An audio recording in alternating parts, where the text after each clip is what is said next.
क्या आपके पास बहुत सारे टास्क हैं और आप इन्हें करने के बारे में सोचकर जम जाते हैं? तो इसका जवाब हमारे पास है।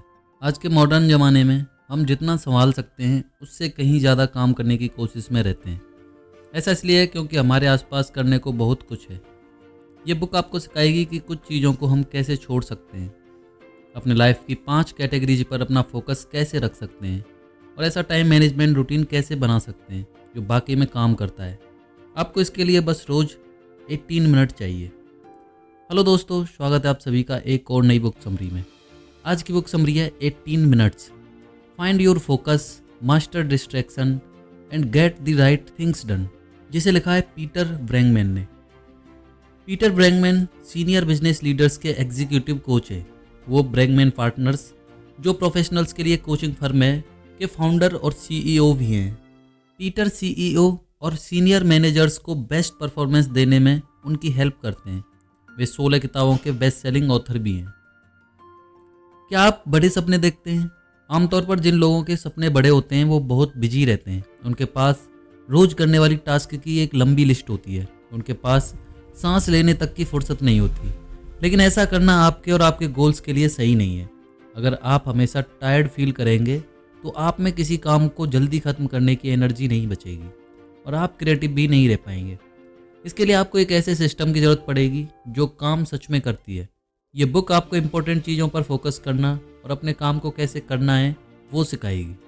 इस बुक से आप अपने लाइफ को ऑर्गेनाइज करना सीखेंगे और आप ये रियलाइज़ करेंगे कि कभी कभी आपको रुककर अपने लाइफ की स्ट्रेटजी के बारे में दोबारा सोचना चाहिए ताकि आप बेहतर बन सकें।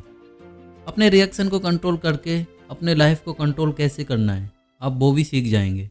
जब आप अपने इमोशंस को अपने फैसले लेने देते हैं तो ये बहुत गलत होता है। इसलिए आपको कुछ सिंपल ट्रिक्स सीखने होंगे, क्योंकि खुद को पहचानने से ही सक्सेस का रास्ता खुलता है। ये बुक आपको अपने पैशन को चुनने में गाइड करेगी। इसके लिए आपको सबसे पहले इस बुक में बताए गए 4 एलिमेंट्स पर फोकस करना होगा। अपने पैशन को ढूंढने के बाद आप अपने दूसरे स्टेप की तरफ बढ़ सकते हैं, जो है अपने लाइफ के फोकस एरियाज को चूज करना।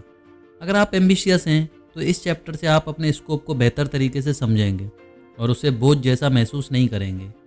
इन प्रिंसिपल्स को जान लेने के बाद लास्ट चैप्टर आपको टाइम मैनेजमेंट रूटीन सिखाएगी, जिससे आपकी लाइफ बदल सकती है। तो क्या आप अपनी लाइफ को 18 मिनट्स में चेंज करने के लिए तैयार हैं? तो चलिए फिर बिना किसी देरी के शुरू करते हैं आज की book summary 18 minutes by Peter Bregman. पहला चैप्टर है रिड्यूसिंग योर फॉरवर्ड मोमेंटम, आगे बढ़ने की होड़ को कम करना। हम सब अपनी गलतियों को मानने से डरते हैं। कुछ लोग जब किसी प्रोजेक्ट को शुरू करते हैं तो फुल स्पीड में काम करते हैं। वो सोचते हैं कि ऐसा करने से उनको सक्सेस जल्दी मिल सकती है। लेकिन कभी कभी रुककर सांस लेकर और फिर अपने स्ट्रेटजी के बारे में दोबारा सोचना चाहिए। जब भी आपको लगे कि आप कुछ गलत कर रहे हैं तो आपको कुछ देर के लिए खुद को स्लो कर देना चाहिए। अगर आप एक बहस या झगड़े में फंसे हैं और आपको लग रहा है कि शायद आप गलत साइड खड़े हैं, तो अपनी स्पीड को स्लो करके ध्यान से सोचना चाहिए कि आगे क्या कहना है। दूसरी स्ट्रेटजी है रुककर फिर से शुरू करना। चलिए मानते हैं कि आप अपना एक बिजनेस शुरू करना चाहते हैं और आपको लगता है कि आप गलत डायरेक्शन में जा रहे हैं या फिर आपका आइडिया सक्सेसफुल नहीं हो सकता। इससे पहले कि आप अपने फेल होते बिजनेस में ज़्यादा टाइम और पैसे लगाएं, आपको ऐसी सिचुएशन में रुककर सब कुछ फिर से शुरू करना चाहिए।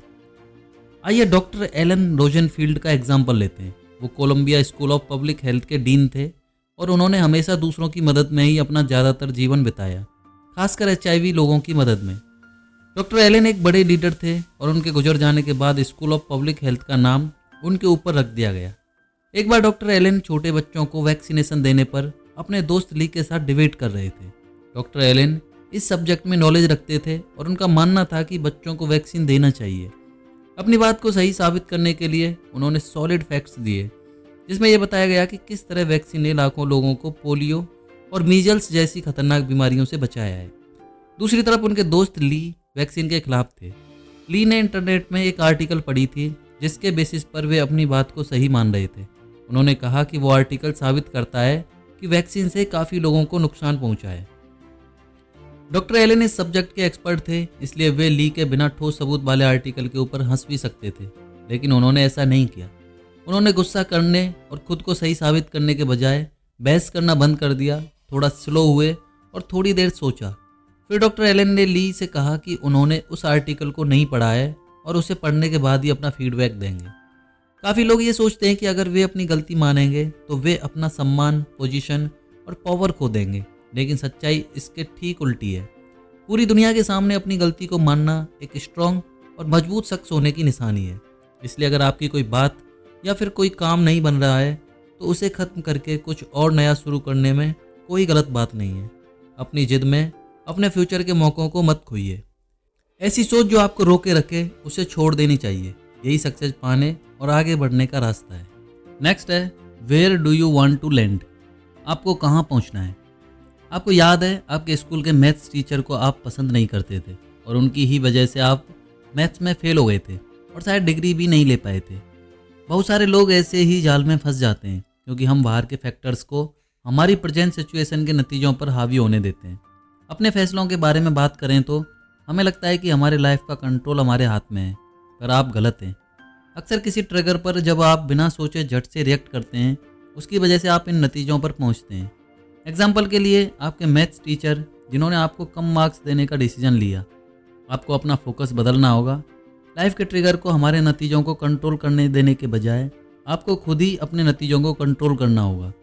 आप ऐसा तभी कर पाएंगे जब आप ये सोच लेंगे कि आपको क्या नतीजा चाहिए। फिर आपको स्लो हो जाना चाहिए और वैसा रिएक्शन ढूंढना चाहिए जो गारंटी देगी कि आपने जैसा सोचा है वही नतीजा निकलेगा और आपको मनचाहा सक्सेस मिलेगा। इस बुक के ऑथर पीटर एक कंसल्टेंट भी हैं। उनके एक क्लाइंट का नाम हंटर था, जिनकी कंपनी पर बहुत सारे केस चल रहे थे और उनका नाम प्रेस के सामने बहुत ही खराब था। पीटर हंटर के प्रॉब्लम्स को सुलझाना चाहते थे। एक दिन हंटर ने पीटर से कहा कि दिखने में वो उनके हेल्प के लिए रेडी लगते हैं, पर वे उनके कंपनी को इन प्रॉब्लम से उबार नहीं पाएंगे। हंटर ने पीटर से ये भी कहा कि उन्होंने पहले भी बहुत सारे कंसल्टेंट्स को हायर किया था और पीटर के फेल होने के बाद आगे भी कंसल्टेंट्स हायर करेंगे। इस बात को सुनकर पीटर को बुरा लगा और हंटर के ऑफिस से निकलने के बाद उन्होंने फ़ौरन अपने अंकल को कॉल किया और अंकल से कहा कि वे हंटर को पसंद नहीं करते, इसलिए वे उसके कंपनी के लिए काम नहीं करेंगे। अंकल इस बात को सुनकर हंसे और पीटर को एक इम्पोर्टेंट लेसन सिखाया। उन्होंने कहा कि ये ज़रूरी नहीं कि हम जिसके साथ बिजनेस करते हैं वो हमें पसंद आए, हमें तो बस अपने बिजनेस या काम पर ध्यान देना चाहिए। इसलिए पीटर ने डिसाइड किया कि वे हंटर के लिए काम करेंगे और वहाँ उन्होंने काफ़ी सालों तक काम भी किया। एक दिन पीटर हंटर के ऑफिस गए और वहाँ सेल्फ में अपनी लिखी हुई बुक देखी। पीटर ने पूछा कि क्या हंटर ने उस बुक को पढ़ा है। हंटर ने जवाब दिया, हाँ उसने वो बुक पढ़ी है और ये भी बताया कि बुक बहुत अच्छी है। उस एक बातचीत ने पीटर के मन में हंटर के लिए उनकी सारी भावनाओं को बदल दिया। अब वे हंटर को पसंद करने लगे थे। अगर पीटर ने हंटर को नापसंद करने की वजह से उसके कंपनी में काम नहीं किया होता तो उन्हें वो जॉब नहीं मिलती जो उन्हें सालों तक पैसे देता रहा। यही होता है जब हम अपने रिएक्शन को डिसाइड करने देते हैं कि हमें आगे क्या करना है, और इन्हीं वजहों से हम बहुत सारे अच्छे मौके भी खो देते हैं। नेक्स्ट है choosing your next move at the intersection of 4 elements. 4 elements के इंटरसेक्शन पर अपना अगला कदम चुनिए। हम बहुत ही शोर शराबे वाली दुनिया में रहते हैं और बहुत सारे चीज़ों को करना चाहते हैं। कभी कभी हमें लगता है कि हम ये कर नहीं पाएंगे क्योंकि हमें पता ही नहीं होता कि क्या चूज करना है। फिर आखिर में हम कुछ नहीं करने का फैसला लेते हैं। आप अभी से इस पर काम करना शुरू नहीं करेंगे तो आगे जाकर लाइफ में इतने ज़्यादा मौके आएंगे कि आप डिस्ट्रैक्ट हो सकते हैं। आपको 4 एलिमेंट्स पर ही फोकस रखना है। फर्स्ट एलिमेंट, आपको अपनी ताकत के बारे में पता होना चाहिए और इसमें मास्टर बन जाने तक खुद को इम्प्रूव करना चाहिए। जब आप उस बात पर अपना फोकस रखते हैं जिसमें आप बेस्ट हैं तो आपके जीतने के ज़्यादा चांस होते हैं। सेकंड एलिमेंट, अपनी कमजोरियों से भागिए नहीं बल्कि उसे अपनाइए। इस कमजोरी से फ़ायदा उठाने की कोशिश कीजिए। अगर लोगों को पता चलेगा कि आपको अपनी कमजोरियों से कोई तकलीफ नहीं है तो आपको कोई हरा नहीं पाएगा। थर्ड एलिमेंट, अगर आप में कुछ बात है जो सबसे यूनिक, सबसे अलग है तो उसे चेंज मत कीजिए। दुनिया से अलग और डिफरेंट होना बड़ी बात होती है। जब आप वही करते हैं जिसे पूरी दुनिया फॉलो कर रही है तो आप कंपटीशन में शायद ही जीत पाएंगे। इसलिए आप में जो बात अलग है उसे एक एडवांटेज की तरह लीजिए और उसका फ़ायदा उठाइए। फोर्थ एलिमेंट है अपने लाइफ का पैशन ढूंढना। जब आप आने वाले साल की प्लानिंग शुरू करेंगे तो आप फोकस अपनी इच्छा पर रखें, ना कि उन चीज़ों में जिससे आप पैसे बनाते हैं। आपका पैशन ही एक ऐसी चीज़ होनी चाहिए जिसे आप हमेशा कर सकें और उसे करने के लिए कुछ सोचना ना पड़े। चलिए एक परफेक्ट एग्जाम्पल देखते हैं कि कैसे एक इंसान ने अपनी कमजोरी को अपनाकर उससे अपना काम बनाया। जॉफ एक सक्सेसफुल आदमी है और बड़े दिल वाले होने के लिए बहुत फेमस है। चैरिटी फाउंडेशन को अपनी जायदाद का एक बड़ा हिस्सा देना उनका सबसे बड़ा अचीवमेंट था। एक बार जॉफ अपने दोस्त के साथ लंच कर रहे थे, तभी वहाँ वेटर ऑर्डर लेने आया। जॉफ ने उससे श्रिम्प सैलेड मंगाया, लेकिन कहा कि उन्हें अपना सैलेड सैल्मन के साथ चाहिए, श्रिम्प के साथ नहीं। वेटर ने हंसकर जॉफ से कहा कि वो इसका अरेंजमेंट कर लेगा और कहा कि इसके लिए उन्हें एक एक्स्ट्रा डॉलर देने पड़ेंगे क्योंकि सैल्मन श्रिम्प से ज़्यादा महंगा है। कुछ पल सोचने के बाद जॉफ ने कहा कि अब वे श्रिम्प ही लेंगे, सैल्मन नहीं। हालांकि जॉफ काफ़ी अमीर हैं, लेकिन फिर भी वे $1 की भी कीमत समझते हैं। कुछ लोग कह सकते हैं कि जॉफ बहुत कंजूस हैं या फिर अजीब हैं, लेकिन उन्हें जॉफ की इस सोच के बारे में कुछ नहीं पता जिसने उन्हें सक्सेसफुल बनाया। जॉफ अपने प्रिंसिपल्स को बहुत ही स्ट्रिक्टली फॉलो करते हैं। उनका मानना है कि अगर कोई चीज़ रिटर्न में डबल वैल्यू नहीं देती तो उसके लिए अपने पैसे लगाना बेकार है, फिर चाहे वो $1 ही क्यों ना हो। जॉफ एक ऐसे एग्जाम्पल हैं जिन्होंने अपनी कमजोरी को अपने खिलाफ नहीं बल्कि अपने फ़ायदे के लिए इस्तेमाल किया। इन्हीं प्रिंसिपल्स की वजह से उन्होंने अपना दौलत बनाया। जॉब का पैसे के लिए जो ये अजीब नज़रिया है उसे उन्होंने दिल से अपनाया है। अगर आप एक ऐसी ज़िंदगी जीना चाहते हैं जो दूसरों से अलग है तो आपको खुद को पहचानना होगा। आपको अपनी ताकत और कमजोरी के बारे में भी पता होना चाहिए ताकि उन पर फोकस करके उन्हें अपने काम में लगा सकें। दूसरों से अलग होने की वजह से आपको शर्मिंदा होने की ज़रूरत नहीं है। आपको सक्सेसफुल बनना है क्योंकि आप अलग हैं, यूनिक हैं। नेक्स्ट है डिसाइडिंग व्हाट टू डू। क्या करना है डिसाइड कीजिए। क्या आपको वो वक्त याद है जब आपके पास करने के लिए बहुत सारे काम होते थे, लेकिन आपको पता ही नहीं था कि स्टार्ट कहाँ से करना है? हम सभी को इससे गुजरना पड़ता है। हमें लगता है कि किसी काम को ज़्यादा करने से हम ज़्यादा प्रोडक्टिव होंगे, लेकिन हकीकत में ये इससे ठीक उल्टा है। अगर आपकी लिस्ट में करने के लिए 20 काम हैं तो आप थक जाएंगे और हार्ड वर्क करने के बजाय आप बस रुक जाएंगे। हर साल आपका फोकस 5 चीज़ों पर होना चाहिए, जिसमें से 3 गोल अपने काम के लिए और 2 अपने पर्सनल लाइफ के लिए होंगे। इसलिए जब आप अपने टू डू लिस्ट बनाएंगे उसमें सिर्फ वो 5 चीज़ें लिखिए जिनमें आपका फोकस रहता है। कियोरेला एक मिड साइज टेक कंपनी की सेल्स हेड थी। उन्होंने पीटर की हेल्प मांगी क्योंकि वो बहुत कंफ्यूज्ड फील कर रही थी। कियोरेला के पास करने के लिए काफ़ी कुछ था। उन्हें एशिया में सेल्स के परफॉर्मेंस के मुद्दे को सॉल्व करना था, यूएस टीम के कुछ प्रॉब्लम को भी फिक्स करना था और सीईओ के साथ स्ट्रेटजी भी डिस्कस करनी थी। ये सब टास्क कियोरेला के उस एक दिन के टू डू लिस्ट में लिखा था। इसके अलावा भी उन्हें बहुत कुछ करना था। कियोरेला के पास इतना ज़्यादा काम था कि उन्हें पता ही नहीं था कि क्या करना है। वो बिल्कुल ठंडी पड़ जाती और कुछ भी स्टार्ट नहीं कर पाती थी। ऐसा इसलिए होता था क्योंकि उन्होंने पहले से ही इन कामों के आगे हार मान ली थी। उन्हें सांस लेने के लिए कुछ पल चाहिए थे। फिर जब कियोरेला ने अपने लिस्ट को ऑर्गेनाइज करने का सोचा, उन्हें उसमें ऐसे काम दिखे जो इम्पोर्टेंट नहीं थे।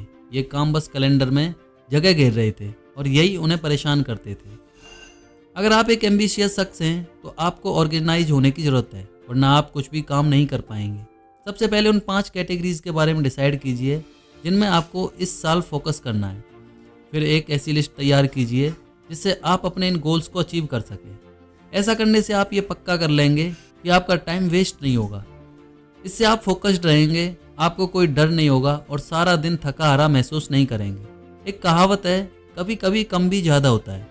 आपको नेक्स्ट ईयर के लिए अपने 5 गोल्स सोचने चाहिए। बस याद रखिए, आपको 3 करियर गोल्स और 2 पर्सनल गोल्स बनाने हैं।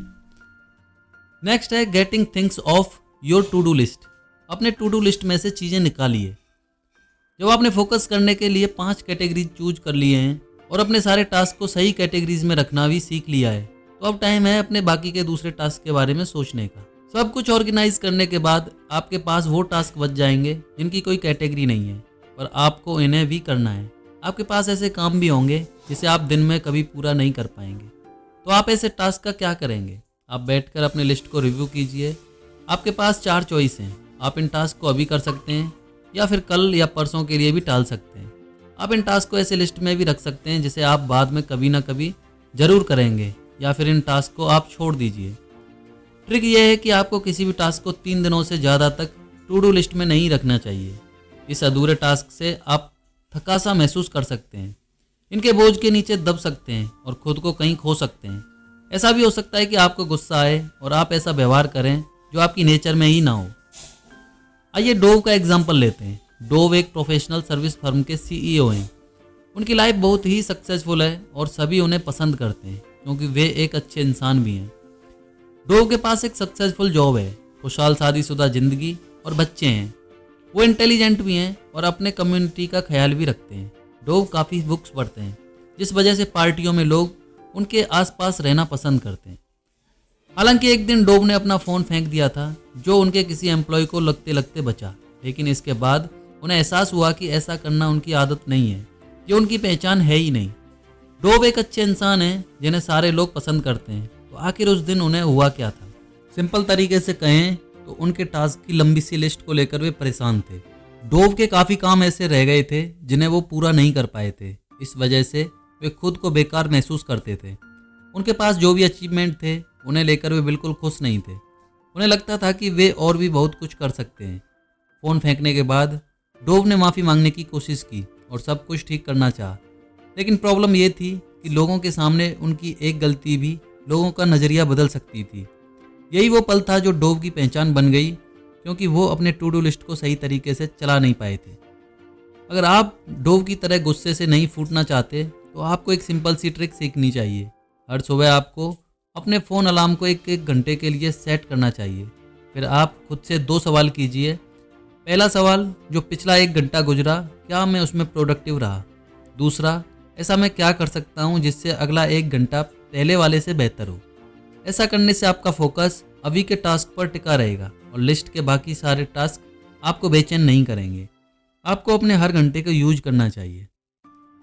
नेक्स्ट है क्रिएटिंग ए डेली रिचुअल। अपना डेली रूटीन तैयार कीजिए। क्या आपको एक दिन में सब कुछ करने का टाइम मिल जाता है? बेशक नहीं। सब लोग शिकायत करते हैं कि उनके पास टाइम की कमी है और यही प्रॉब्लम है। हमने पिछले चैप्टर्स में जाना कि हमें अपने टू डू लिस्ट के 5 कैटेगरीज पर फोकस कैसे करना है, जिनमें 3 कैटेगरीज अपने काम या जॉब से रिलेटेड और बाकी के 2 कैटेगरीज आपके पर्सनल लाइफ के लिए होते हैं। एक ऑर्गेनाइज लिस्ट रखने से टाइम की कमी की प्रॉब्लम एक मैजिक की तरह खत्म नहीं हो सकती। असली चैलेंज तो है आपके प्लान की एग्जीक्यूशन, यानी कि आप अपने प्लान को कैसे चलाते हैं। इतने सारे डिस्ट्रैक्शंस के रहते हुए आप अपने प्लान्स पर कैसे टिके रह सकते हैं, ये एक बड़ा सवाल है। जवाब बहुत ही सिंपल है। आपको एक रूटीन बनानी पड़ेगी। यह है 18 मिनट्स टेक्निक। सबसे पहले हर सुबह अपने टू डू लिस्ट के प्लानिंग के लिए 5 मिनट लगाइए। याद रखिए आपको वही काम लिखने हैं जो आपके 5 कैटेगरीज में फिट बैठते हों। फिर हर घंटे आपको 1 मिनट के लिए अपनी प्रोडक्टिविटी चेक करनी चाहिए और देखना चाहिए कि आप कैसे और इम्प्रूव कर सकते हैं। सबसे लास्ट स्टेप है हर रोज दिन के आखिर में 5 मिनट के लिए ये रिव्यू करना कि आपका दिन कैसे बीता। आप ये पूछ सकते हैं कि आपने दिन भर में क्या सीखा, आपको कौन सी बात में इम्प्रूव करना है। जैक ललान एक फिटनेस गुरु थे।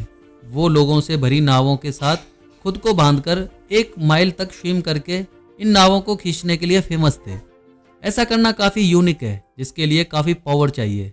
जैक का शो टीवी पर आता था और ये शो अमेरिका के टीवी पर चलने वाली सबसे लंबी फिटनेस शो थी। ये 34 सालों तक चली थी। लोगों को ये नहीं पता था कि जैक एक टीवी सेलिब्रिटी से बढ़कर थे। उन्होंने बहुत सारे एक्सरसाइज मशीन बनाए जो पूरी दुनिया में मशहूर थे। इनमें से एक था वेट सेलेक्टर्स, जो हेल्थ क्लब में यूज होता था। जैक के सक्सेस का सीक्रेट बहुत ही सिंपल था। उन्होंने अपने लिए एक सॉलिड रूटीन बनाई थी जिसे वो रोज फॉलो करते थे। जैक हर सुबह 2 घंटों के लिए एक्सरसाइज करते, 1.5 घंटों के लिए वेट लिफ्टिंग करते और बाकी के आधे घंटे में स्विम या वॉक करते। 90 साल की उम्र में जैक गुजर गए, पर आखिरी दिनों तक वे अपनी उम्र के बावजूद अपना रूटीन फॉलो करते रहे। उनकी लिखी हुई आखिरी बुक थी लिव यंग फॉरएवर, जो उनकी 11वीं बुक थी। 90 की उम्र में बुक लिखना आसान बात नहीं है, लेकिन अपने ओल्ड एज में वेट लिफ्ट करना सुपर ह्यूमन जैसा है। जैक को पता था कि अपना फोकस कहाँ रखना है और वे इस बात को कभी नहीं भूलते थे। उन्होंने कभी एक दिन की भी छुट्टी नहीं ली क्योंकि वे अपने रूटीन के पावर में बिलीव करते थे। अगर आपको भी जैक जैसा एक्स्ट्रा ऑर्डिनरी और सक्सेसफुल बनना है तो आपको अपने गोल्स को अपना रिचुअल बनाना होगा। 18 मिनट्स रिचुअल को अपने लाइफ में अप्लाई करना शुरू कीजिए और देखिए कि आपकी लाइफ रोज कैसे बेहतर होती है। तो चलिए इसी के साथ इस बुक का कंक्लूजन देख लेते हैं। तो अब आप जान गए हैं कि कैसे अपने 18 मिनट खर्च करके अपनी लाइफ बदल सकते हैं। ये जानने के बाद अब आप थोड़ी देर रिलैक्स कर सकते हैं। आपको जो भी बातें रोक कर रखती हैं आपको उन्हें छोड़ना होगा। खुद की गलतियों को मानना कमजोरी नहीं है, बल्कि ये एक स्टेप है जिससे आप बेहतर सोचेंगे और अच्छा काम करेंगे। आपने यह भी सीखा कि अपने रिएक्शन को कैसे कंट्रोल करना है ताकि आप अपने लाइफ को कंट्रोल कर सकें। यह हमेशा आपकी इमोशंस पर डिपेंड नहीं करता। आपको अपने फैसलों के बारे में स्मार्ट होना जरूरी है और भले ही कितना मुश्किल क्यों ना हो, आपको हमेशा सही स्टेप लेना चाहिए। अपनी लाइफ को बदलने के लिए आपको 4 एलिमेंट्स पर फोकस रखना होगा। ये एलिमेंट्स हैं आपकी ताकत, कमजोरी, आपके डिफरेंसेस और लाइफ के पैशन। इस बुक में आपने हर साल अपने लाइफ के 5 एरिया को कवर करने के लिए अपने गोल्स को कम करना सीखा। अगर आप 5 से ज़्यादा कैटेगरीज पर फोकस करते हैं तो आप गुम हो जाएंगे, क्योंकि आप सबको एक साथ हैंडल नहीं कर सकते। आपने 18 मिनट की रूटीन भी सीखी जो आपको फोकस करने में हेल्प कर सकती है और आपके डिस्ट्रैक्शंस को भी हटाती है। इस रूटीन को फॉलो करने के लिए आपको रोज़ सुबह 5 मिनट अपने प्लानिंग में लगाने चाहिए। फिर आपको हर घंटे 1 मिनट के लिए अपने प्रोडक्टिविटी को चेक करना चाहिए और दिन खत्म होने पर 5 मिनट अपने पूरे दिन का रिव्यू करना चाहिए। इस रिचुअल को फॉलो करके आप अपने सक्सेस के लिए एक स्ट्रॉन्ग फाउंडेशन बना सकते हैं। तो इंतजार किस बात का है? 18 मिनट टेक्निक का यूज करके आप अपने गोल्स हासिल कर सकते हैं। आप ऐसी डेली रूटीन बनाइए जो विनर्स के लिए बनी है। तो दोस्तों, ये बुक समरी तो यहीं समाप्त होती है। आपको इस बुक समरी का कौन सा पॉइंट, कौन सी बात अच्छी लगी, वो हमें कमेंट सेक्शन में जाकर जरूर बताएं। अगर आपको हमारी मेहनत पसंद आ रही है तो हमें एनकरेज करने के लिए हमारे चैनल को सब्सक्राइब करें, साथ इस वीडियो को लाइक करें, शेयर करें। मिलते हैं नेक्स्ट बुक समरी में। जय हिंद, जय भारत।